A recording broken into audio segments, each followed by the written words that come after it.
ჰელსინკის კომისიაში გამართულ მოსმენასთან დაკავშირებით განცხადებას აკეთებს პარლამენტის თავმჯდომარე პირდაპირ ეთერში გთავაზობ ჩალვა ბაბუაშვილის კომენტარს. დაკავშირებით როგორც ვიხილეთ გუშინ ზურაბიშვილი, სალომე ზურაბიშვილი, ასევე თინა თიხიდაშვილი იყვნენ მომხსენებლები, ხო? აი რა მიზანი ჰქონდათ ამ მომხსენებლებს და მიაღწიეს ბატონო შალვა ასევე ამ ზოგადად რამდენიმე საკითხი იყო ხა ამ სხდომაზე კელი დეგნალის დანახვით მე მგონი ყველაფერი ნათელი გახდა. ერთადერთი ვინც უნდა დაეკითხა ამ კომისიას თუ კი მართლა აინტერესებთ რაღაც პროცესების ახსნა იყო ქალბატონი კელი დეგნალი. ის უნდა დაეკითხათ 2020 წლის პივიტის გაყალბების საკითხზე.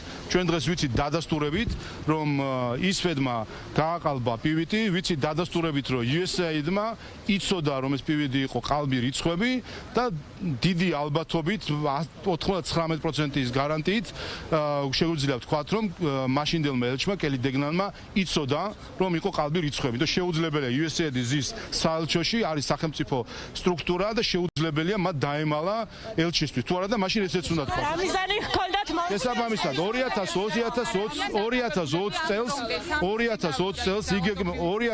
წელს ისვედის NGO-ების ჩართვით USAID-ის დაფინანსებით იგეგმებოდა ხელისუფლების დამხობა ძალადობრივი გზით და ამაში მონაწილეობდა ბევრი ადამიანი და დღეს ტრამპაც ამხილა ეს ყველაფერი. მეორე, ჩვენაც ვიხილეთ ანტიტრამპისტები, მათ შორის ადამიანები, რომლებიც სალომე ზურაბიშვილის სახით ამბობდნენ, ტრამპმა რუსეთის ჩარევით გაიმარჯვა და ასე შემდეგ იქ მჯდომი ხალხი მათ შორის. ასე რომ ეს ერთი ნაწილი და მადლობა ჰელსინკის კომისიას ამისთვის, რომ ასე ერთად ნახეთ Deep State-ის აგენტები.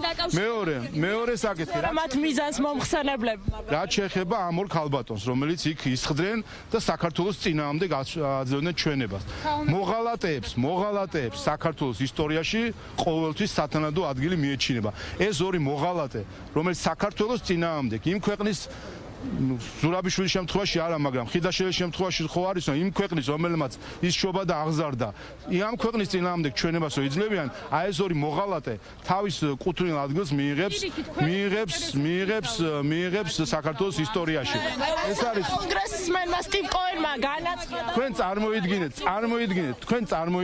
წარმოიდგინეთ ამერიკის ექს-პრეზიდენტი, რომ ჩამოვიდეს და საქართველოს პარლამენტის საგამოძიებო კომისიაში მისცეს ჩვენება ამერიკის წინააღმდეგ. აი სინამდვილეში ეს არის აგენტის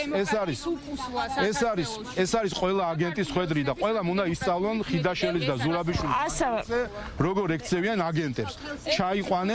ჩაიყვანენ და აი ესეთ ღალას ჩაადევნებენ. აი ესე ყველა აგენტის ხვედრი. თქვენ პირდაპირ ეთერში მოისმინეთ ჩალვა ბაბუაშვილის განცხადება.